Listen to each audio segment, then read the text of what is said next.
makakagawa ka na ng kakanin na kalamay gabi. Ang sarap nito, lasang-lasa yung gabi at hindi nakakaumay. Gusto mo rin ba? Tara, luto tayo.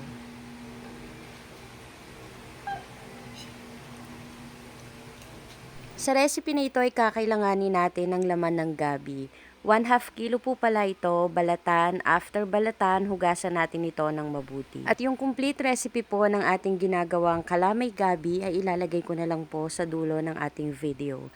After natin gadgarin lahat ng gabi, pwede na tayong mag-start na magluto. Sa isang kawali, pagsamasamahin lang natin dito lahat ng mga ingredients. Yung laman ng gabi na ginadgad natin kanina, then maglalagay tayo dito ng coconut milk, brown sugar, konting asin para mabalance yung lasa at all-purpose flour. Yung last na ingredient na ilalagay natin dito ay margarine. Isang kutsara lang po yung nilagay ko. Haluin natin ito, then isa lang na sa kalan. Lutuin natin ito sa katamtamang lakas lang ng apoy. At pagka napansin po ninyo na ganito na yung consistency ng ating mixture, medyo makunat na, hihinaan na po natin yung kalan sa pinakamahinang apoy, then tatakpan lang natin ito.